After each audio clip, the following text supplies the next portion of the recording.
लोककलेचा शास्त्रशुद्ध अभ्यासक्रम पुण्यात. लोक परंपरेला नवे व्यासपीठ. आपली लोककला म्हणजे केवळ मनोरंजन आहे का, की त्यामागे आहे हजारो वर्षांची संस्कृती, इतिहास आणि समाज जीवनाचा अनमोल ठेवा. आता या लोककलेचा अभ्यास फक्त रंगमंचावर नाही, तर महाविद्यालयातही शास्त्रशुद्ध पद्धतीने करता येणार आहे. पुण्यात सुरू होणारा हा अभ्यासक्रम महाराष्ट्राच्या सांस्कृतिक इतिहासात एक महत्त्वाचा टप्पा ठरू शकतो. लोककला म्हणजे काय? भारतातील प्रत्येक राज्याची स्वतःची लोकसंस्कृती आहे. महाराष्ट्रात तमाशा, भारुड, कीर्तन, पोवाडा, गोंधळ, जागरण, लावणी, गोंधळ, गोंधळी परंपरा अशा अनेक लोककला प्रकारांनी समाजाचे प्रबोधन केले आहे. पूर्वी या कला पिढ्यानपिढ्या गुरूंकडून शिष्यांकडे जात होत्या, पण आधुनिक जीवनशैलीमुळे अनेक लोककला हळूहळू मागे पडत आहेत. यामुळे या परंपरेचे जतन करणे अत्यंत आवश्यक झाले आहे. पुण्यात सुरू होणारा नवा अभ्यासक्रम पुण्यातील मॉडर्न कला, विज्ञान आणि वाणिज्य महाविद्यालयात लोककलेवरील 3 महिन्यांचा प्रमाणपत्र अभ्यासक्रम सुरू होत आहे. हा अभ्यासक्रम 12वी उत्तीर्ण विद्यार्थ्यांसाठी खुला असेल.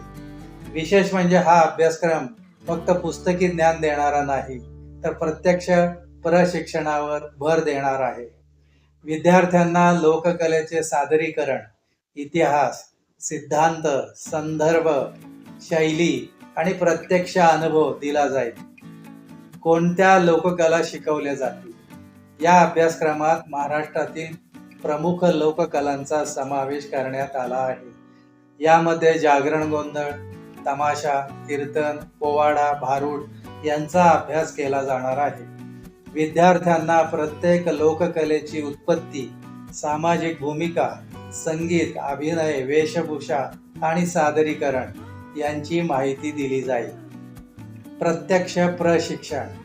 या अभ्यासक्रमाचे सर्वात मोठे वैशिष्ट्य म्हणजे प्रत्यक्ष प्रशिक्षण. विद्यार्थी फक्त वर्गात बसून शिकणार नाहीत, तर लोककलावंतांकडून थेट प्रशिक्षण घेतील. लोककलावंतांशी संवाद साधतील, त्यांच्या सादरीकरणामागील परंपरा समजून घेतील. यामुळे विद्यार्थ्यांना खऱ्या अर्थाने लोकसंस्कृतीचा अनुभव मिळेल. या अभ्यासक्रमाची गरज होती का? आज अनेक युवकांना लोककलेची आवड आहे, मात्र त्यांना शास्त्रशुद्ध शिक्षण घेण्यासाठी स्वतंत्र अभ्यासक्रम उपलब्ध नव्हता.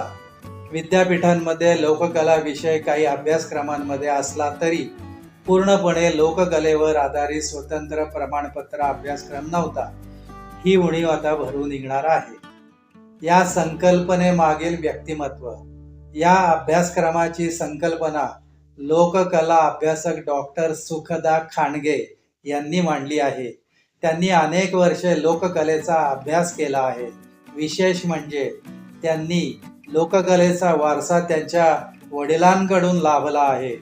त्यांचे वडील डॉक्टर प्रकाश खांडगे यांनी यापूर्वी लोककलेवरील अभ्यासक्रमाची रचना केली होती. त्याच परंपरेचा वारसा पुढे नेत डॉक्टर सुखदा खांडगे यांनी हा नवा अभ्यासक्रम तयार केला आहे. विद्यार्थ्यांना काय फायदा?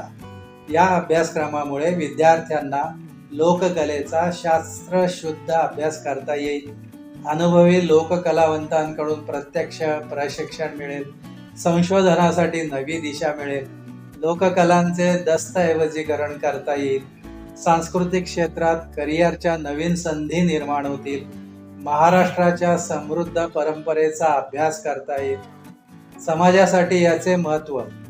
लोककला ही केवळ कला नाही, ती आपल्या समाजाचा इतिहास सांगते, ती लोकजीवन सांगते, ती संस्कृती जपते, ती सामाजिक बदल घडवते. जर या कला पुढील पिढीपर्यंत पोहोचल्या नाहीत, तर आपल्या सांस्कृतिक वारशाचा मोठा भाग हरवू शकतो. अशा अभ्यासक्रमामुळे लोककला जिवंत राहील. भविष्यातील संधी. जर या अभ्यासक्रमाला चांगला प्रतिसाद मिळाला तर भविष्यात पदविका, पदवी, पदव्युत्तर अभ्यासक्रम, संशोधन अशा अनेक संधी उपलब्ध होऊ शकतात. यातून लोककलेसाठी नवे संशोधक कलाकार आणि शिक्षक तयार होतील. महाराष्ट्राची लोककला ही आपल्या संस्कृतीची अमूल्य संपत्ती आहे. आता तिचा शास्त्रशुद्ध अभ्यास महाविद्यालय सुरू होणे म्हणजे परंपरा आणि आधुनिक शिक्षण यांचा सुंदर संगम आहे. लोककलेचे जतन, संवर्धन आणि पुढील पिढीकडे हस्तांतरण करण्यासाठी हा अभ्यासक्रम महत्त्वाची भूमिका बजावू शकतो. आपल्याला काय वाटते? अशा प्रकारचे लोककलेचे अभ्यासक्रम महाराष्ट्रातील प्रत्येक विद्यापीठात सुरू व्हावेत का? आपले मत कमेंटमध्ये जरूर लिहा.